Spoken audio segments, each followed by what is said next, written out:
You get these magazines, as the girls were looking through, that show these unattainable bodies that only some women are born with. First of all, very few women at that. Very few women at that. And that's, I think, an interesting thing, and it's one of the things that brought us at Essence to launch this War on Girls series that we did. We see that out there, the girls are just besieged by all of these half-naked video hoochie types running around, and it's scary.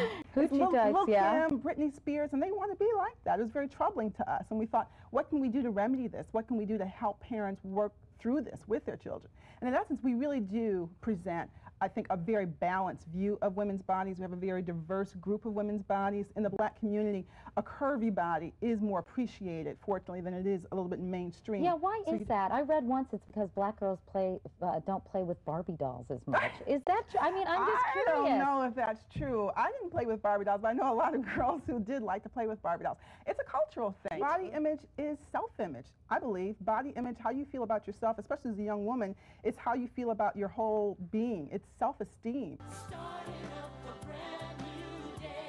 This story is so compelling for so many of our readers. As you mentioned, there are lots of marriages that end in divorce. And in the black community, about half or 60% really of the families are headed by single women.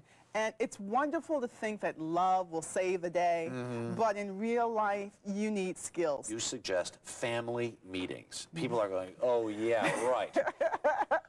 It's tough, but it's very necessary. One of the things that you say I think is really good is to expect rejection. Know this, no child wants a step-parent. You could be Santa Claus, you know, but they don't necessarily dislike you, but they don't like the situation. And you really suggest counseling. It's very important. A lot of people shrink when they hear that. Well, no pun intended, but the fact is, a lot of times you need a third party to go in there and make sure everyone's being heard.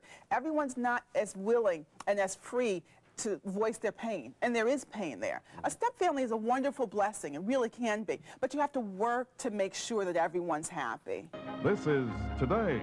Homeschooling is a fascinating subject. I mean, for me as a mom and then as parenting editor of Essence, it's highly controversial, but when you think about it, it's natural, because as parents, we are our children's first teachers. So homeschoolers, on the whole, are very sensitive to this. I mean, it's the one criticism that they hear over and over and over again. And I have to say, during my research, I found that most homeschoolers do make sure their kids have some interaction with other children. The American Academy of Pediatrics says for a child to really develop well, they have to be able to succeed in the home, at school, and among their peers. It's tough when all that's compressed into just one function.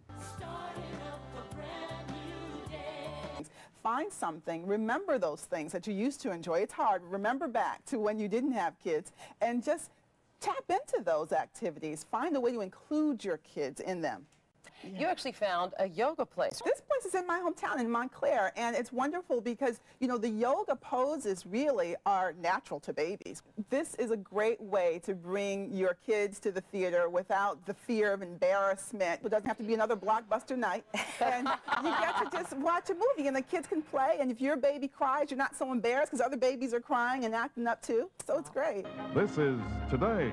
What does Kwanzaa celebrate? Well, the thing is, Kwanzaa, I think, is unclear across many cultures, not just among African Americans. It seems intimidating, it seems a little bit confusing, but what it is, I mean, what you want to do is just start off knowing the basics. It was founded 36 years ago by an activist and scholar, Dr. Karenga, and it literally means first fruits because it was based on an African celebration of harvest. Kwanzaa comes right, as Chris Cimino just said, in that tween time between Christmas and the New Year where you almost couldn't be busier. It seems like an inconvenient time, but I think in a way it's the best time because it's a time when we all have our families gathered around us, and it's a time when we're all trying to do things together and feel the warmth of each other and really celebrate one another.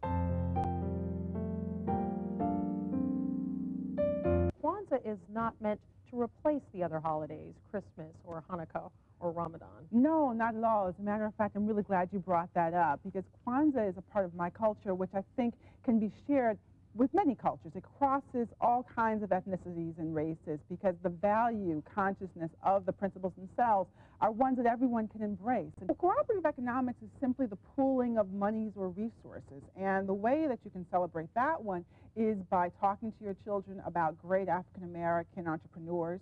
You can perhaps visit a black-owned business. It's talked really in the context of supporting the whole, as all of Kwanzaa's principles are. I think it's important that, you know, throughout all these rites and rituals, I think it's very important that we just kind of keep it real and keep it basic. Kwanzaa, like any holiday, should evolve, and so you can just make it your own.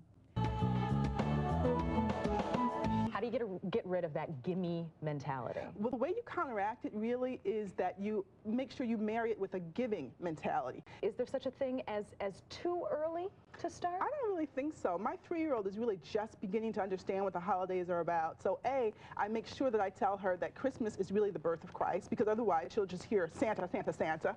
And B, I make sure I tell her that Santa may not be able to find all the boys and girls, because some boys and girls don't have homes. What can we do? Can we donate maybe some of your toys to a boy or girl? And she likes that idea. She likes it. She just specifies that they go to a girl. Aw, that's cute. She wants to share with the girl. Well, you know, boys have cooties at that age, right? You say teach by example. It's very important. We're our kids' first teachers. My 1-year-old claps whenever she sees us saying grace at mealtime. And the same way that kids mimic the day-to-day stuff, they'll do the big stuff if you show them how.